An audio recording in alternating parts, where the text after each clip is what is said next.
What up guys, Raptors here and welcome to another video in the same week. This hasn't happened for a while. I don't think this has actually happened since last year that I've actually released two videos in pretty much the same week.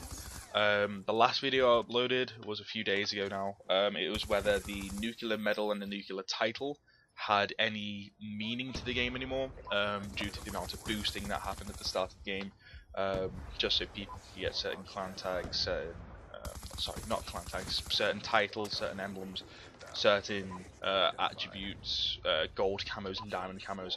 It got to the point where boosting had hit an all-time high, in my opinion, in Call of Duty, because I used to see it in once every 2 games or so. But it got to the point where it was slightly ridiculous. Now, I chose this video because I called in an orbital VSAT, dogs and swarm, and thought that the topic of the dogs and swarm kind of kill streaks would be interesting. Now, what's happened with the people that I play with is that they've been complaining for a while now that there is no point of using dogs and swarm in Call of Duty Black Ops 2 anymore, just for the sheer fact that so many people leave when you call in high kill streaks, say from the low start up. There's been occasions where I've called in, say, even an orbital VSAT and had the other team cycle through about 2-3 times just from an orbital VSAT. That's without dogs, that's without swarm. So the topic of the video today is there any point for dogs? Is there any point for swarm? Should they be buffed? Should they be nerfed? Should there be a harsher penalty for people backing out? That's pretty much the topic for this video. The only reason I say this is because there's been a few occasions I've always ran dogs swarm at every opportune time that I can, just because it's my choice of kill streaks. I like them. It gives me a challenge to work towards when I'm playing, and I like the challenge. And when I achieve them, I actually feel some form of accomplishment. It's not like the BS kill streaks that you get, like the RCXD, the lightning strike sometimes, even though it does take a little bit of work to get towards. But they're not exactly the easiest kill streaks to work towards. They're quite high up. I think the swarm is like 1,900 something points. That's technically capping B 10 times effectively in one game. But yeah, it seems that on Black Ops 2 mainly, when you start calling in kill streaks higher than low start, a lot of people leave. A lot of people get, I wouldn't say angry, but get annoyed at the fact that somebody is, I wouldn't say doing well, but has got a kill streak or two that is super effective. I'll put in quotations, but super effective against the enemy, especially on this map. Dogs absolutely wreak havoc on this map because of all the indoor sections. It's quite close quarters, and plus the dogs on this game, they take a stupid amount of hit markers to kill. It gets to the point where people get kind of angry, mad, annoyed at the fact that the kill streak is that effective.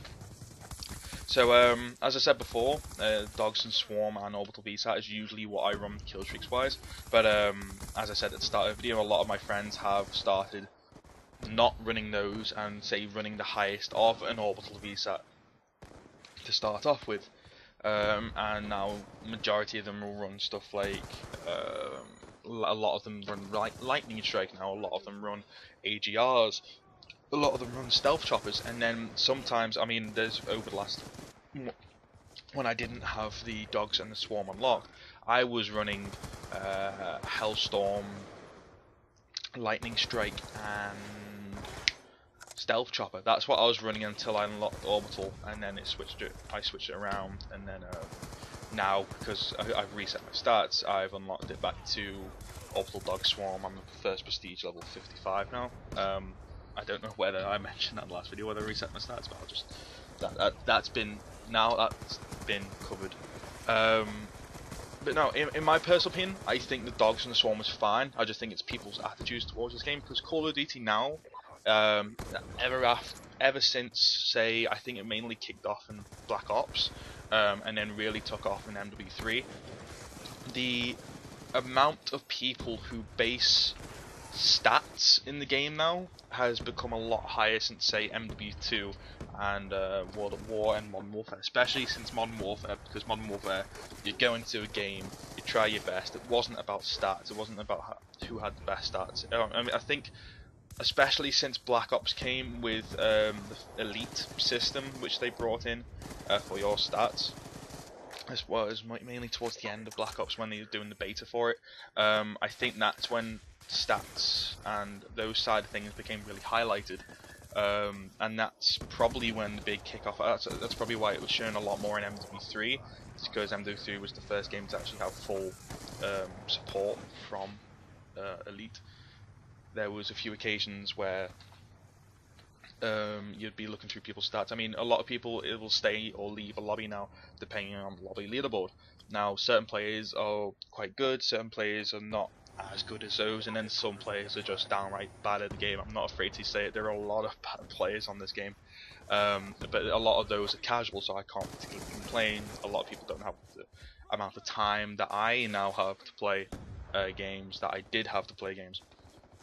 But yes, a lot of people go off the lobby leaderboards. It tells you a lot of stats about the player, especially say if you're in domination. You can go off mainly the weekly lobby leaderboard. It's probably the most handy one. You can go into the lobby leaderboard. It'll tell you what their score per minute is, what their KD is this week, how many caps, how many defense they have had, and then you can usually tell, even if you go on to the player's overall score per minute, you can usually tell what kind of player they are. So say you can, what's the easiest way of putting it?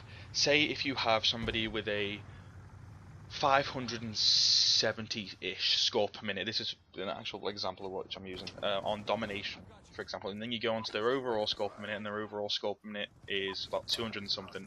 What you can tell is that if you look on their defense, which I did, if you look on the defense, he had about 4,000-5,000 more defense than he had caps. So what I was guessing was he would cap a point, and then he would camp next to it, kill the people who jumped on it, and it's 125 points per kill in that kind of situation. So it builds up the kill streaks, and then you'd get those higher kill streaks. But whether or not there is any points to dogs and swarms now, the challenge is still there. That's the thing with those kill streaks. It's always been a challenge ever since after I'd say World at War. So you wouldn't need just the 7 kills anymore. Ever since after World at War, it's been a challenge to get those higher kill streaks. I mean, even on Black Ops, it was 8 kills to get an orbital VSAT, so it's 800 points equivalent on Black Ops 2. You'd need 8 kills to get an orbital VSAT. It would be 1,100 points to get dogs, and that's now 1,800, 1,700 points to get dogs. It's still the challenge is still there to get them. It's just the fact that people don't like being hurt or damaged stats wise, I think, by those kill streaks. So I hope you enjoyed the video. It's something a little bit different. I'm going to try and do some different things now and just vary things up. But that's the video. Thank you for watching. This was Rapture City signing out. Peace.